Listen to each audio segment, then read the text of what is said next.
नमस्कार, SPT news में आपका स्वागत है। पेश है 23 जून बुधवार दोपहर 12:15 बजे राजस्थान की 12 बड़ी खबरें। अगर किसी अस्पताल ने मुख्यमंत्री चिरंजीवी योजना के तहत मरीज का इलाज नहीं किया तो उस पर गाज गिरना तय है। राज्य सरकार ने इस संबंध में सख्त रवैया अख्तियार कर लिया है। इस बारे में अगर कोई शिकायत मिली तो केवल 3 दिन में उसका निस्तारण किया जाएगा। चिकित्सा एवं स्वास्थ्य विभाग के प्रमुख शासन सचिव ने इस संबंध में आदेश जारी कर दिए हैं। सीएम हेल्पलाइन नंबर 181 पर प्राप्त शिकायतों को तुरंत संबंधित सीएमएचओ कार्यालय भेजकर प्रक्रिया प्रारंभ की जाएगी। वहीं शिकायत का निस्तारण करते हुए 181 पोर्टल पर अपलोड कर प्रार्थी को सूचित भी किया जाएगा। राजस्थान में सियासी घमासान बढ़ता ही जा रहा है। इस बीच बुधवार को सीएम अशोक गहलोत के समर्थन को लेकर निर्दलीय विधायकों की बैठक होगी। बसपा से कांग्रेस में शामिल हुए विधायकों ने ऐन वक्त पर खुद को इस बैठक से अलग कर लिया है। दरअसल इन विधायकों ने हाल ही में पायलट गुट के खिलाफ प्रेस कॉन्फ्रेंस की थी।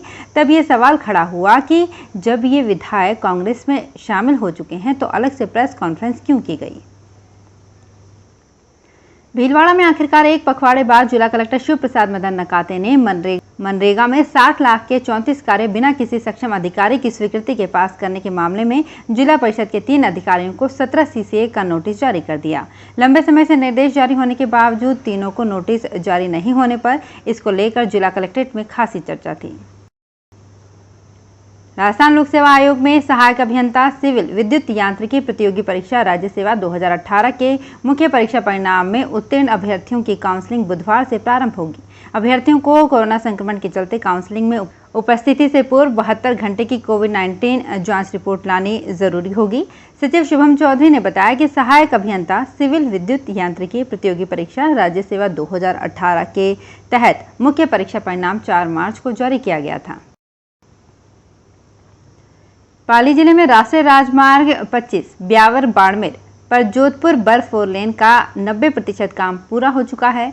सामरिक दृष्टि से यह हाईवे बेहद महत्वपूर्ण है, जो बेहद मजबूत है। युद्ध जैसी आपात स्थिति में इस हाईवे पर बसों और ट्रकों की जगह फाइटर प्लेन भी उतारे जा सकते हैं। इसी को ध्यान में रखते हुए इसे सीमेंटेड बनाया गया है। दिल्ली को बाड़मेर व जैसलमेर बॉर्डर की रोड से जोड़ने का काम ये हाईवे करेगा। राजस्थान में प्री मानसून गतिविधियां हल्की हो गई है। हवाओं के साथ बरसात की रफ्तार में कमी देखी जा रही है, जो मौसम विभाग के अनुसार आगामी दिनों में भी जारी रहेगी। हालांकि बीच बीच में हल्की से मध्यम दर्जे की बरसात कई जिलों में देखने को मिल सकती है। मौसम विज्ञान केंद्र जयपुर के अनुसार बुधवार को भी प्रदेश के सीकर सहित 20 जिलों में 30 से 40 किलोमीटर प्रति घंटे की रफ्तार से हवाओं के साथ कहीं कहीं हल्की से मध्यम दर्जे की बरसात हो सकती है। राजस्थान लोक सेवा आयोग के तत्वाधान में उप निरीक्षक प्लाटून कमांडर भर्ती परीक्षा 2021 का आयोजन 4 सितंबर को किया जाएगा। इसका विस्तृत कार्यक्रम जल्द जारी होगा। पुलिस विभाग में 859 उप निरीक्षक प्लाटून कमांडर की भर्ती होनी है। इसके तहत उप निरीक्षक के नॉन टीएसपी क्षेत्र में 663 और टीएसपी के 81 पदों पर भर्ती होगी, जबकि उप निरीक्षक के तहत नॉन टीएसपी के 63 और टीएसपी क्षेत्र में 1 तथा प्लाटून कमांडर आरएसी में नॉन टीएसपी के 38 और उप निरीक्षक एमबीसी के टीएसपी क्षेत्र के 111 पदों के लिए 10 मार्च तक ऑनलाइन आवेदन मांगे गए थे। इसे संयोग कहें या राजनीति, 21 जून को जिन 5 राज्यों मध्य प्रदेश, कर्नाटक, यूपी, गुजरात और बिहार ने सबसे ज्यादा टीके लगाए, वे सभी भाजपा शासित राज्य थे। पता चला है कि राजस्थान के मुकाबले इन भाजपा शासित राज्यों में टीके का 5 गुना तक ज्यादा स्टॉक पड़ा है।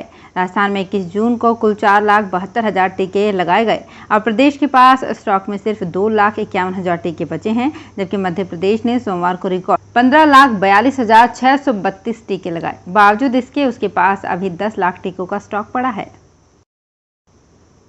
राजस्थान लोक सेवा आयोग द्वारा आयोजित की जाने वाली असिस्टेंट प्रोफेसर व उप निरीक्षक पदों की भर्ती परीक्षा में ईडब्ल्यूएस अभ्यर्थियों को शुल्क और आयु सीमा में रियायत का फायदा मिलेगा। इसके लिए आयोग की ओर से ऑनलाइन आवेदन पोर्टल को 9 जून से रीओपन किया गया था और ईडब्ल्यूएस वर्ग के अभ्यर्थी 23 जून यानी कि आज आवेदन करने की अंतिम तिथि है। ओलंपिक डे का विश्व को परिचय सबसे पहले 1948 में कराया गया। ओलंपिक खेलों की शुरुआत इसके कई साल पहले 23 जून 1894 को सोरबोन पेरिस में हुई थी। इसी कारण 23 जून को अंतर्राष्ट्रीय ओलंपिक डे के रूप में मनाया जाता है। इस आयोजन का मुख्य उद्देश्य अंतर्राष्ट्रीय स्तर पर हर आयु वर्ग के खिलाड़ियों को बढ़ावा देना था। विश्व में सबसे पहले ओलंपिक डे अंतर्राष्ट्रीय ओलंपिक समितियों की ओर से 9 देशों में मनाया गया था। राजस्थान कांग्रेस में मची उथल पुथल को लेकर पीसीसी चीफ गोविंद सिंह डोटासरा ने मंगलवार को चुप्पी तोड़ी। पायलट समर्थकों की कैंपेन को लेकर डोटासरा बोले, कार्यकर्ताओं को अपने मन की भावनाओं को रोकने से कोई नहीं रोक सकता। विधायक वेद सोलंकी के फोन टैपिंग के आरोप और मुकेश भाकर के सरकार पर लगाए गए जासूसी के आरोपों पर डोटासरा बोले कि अब उनका निस्तारण हो चुका है। उदयपुर में कोरोना को लेकर अजीब सा माहौल है इन दिनों। एक ओर जहां मरीजों की संख्या लगातार कम हो रही है, वहीं दूसरी ओर सरकार विभाग को सतर्क रहने के लिए चेतावनी भरे फरमान भेज रही है। सरकार तीसरी लहर की पूरी तैयारी रखने की बात कह रही है। अधिकारी और कार्मिक पेशोपेश हैं कि आखिर करे भी तो क्या।